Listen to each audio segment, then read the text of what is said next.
కొంతమందికి పాలు, పెరుగు 2 నచ్చవు. అంటే యాక్చువల్‌గా నేను పాలు ఎక్కువ చెప్పను. పెరుగు అసలు నచ్చదు. అలా లాక్టోస్ ఇంటాలరెన్స్ ఉన్న, పెరుగు నచ్చని వాళ్ళకి ఒక అమృతం. అంటే పెరుగు తినే వాళ్ళకి కూడా ఇది అమృతం. నిజంగా చాలా మంచిదిది. సో, కొబ్బరి పాలతో పెరుగు ఎలా చేసుకోవాలో హియర్ ఇట్ ఈజ్. పచ్చి కొబ్బరి ఒక బౌల్ నిండా తీసుకోండి.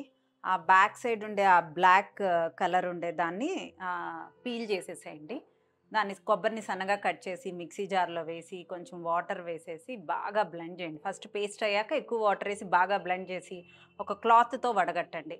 మళ్ళీ ఆ వడగట్టిన పిప్పిని మళ్ళీ మిక్సీ జార్‌లో వేసి, మళ్ళీ వాటర్ ఏసి బ్లెండ్ చేసి వడగట్టండి. ఇలా 3 టైమ్స్ చేయాలి. ఆ వచ్చిన మిల్క్‌ని సిమ్‌లో, పాయింట్ టు బి నోటెడ్, సిమ్‌లోనే కొంచెం గోరువెచ్చని కన్నా కొంచెం ఒక 3, 4 మినిట్స్ వేడి చేయండి. తర్వాత గోరువెచ్చగా అయిన తర్వాత ఒక గిన్నెలోకి తీసుకొని, ఒక పచ్చిమిర్చిని తీసుకొని మధ్యలో కట్ చేయండి. కట్ చేసి పచ్చిమిర్చి 2, 3 పచ్చిమిర్చి తొడాలు గూడా వేసేసి క్లోజ్ చేసేయండి నైట్ టైమ్. ఎంటైర్ నైట్ దాన్ని అలానే నిల్వ ఉంచండి. అంటే పెరుగులాగా అవుతుంది అలా నిల్వ ఉంచటం వల్ల. ఎర్లీ మార్నింగ్ దాన్ని coconut curd, it is very healthy.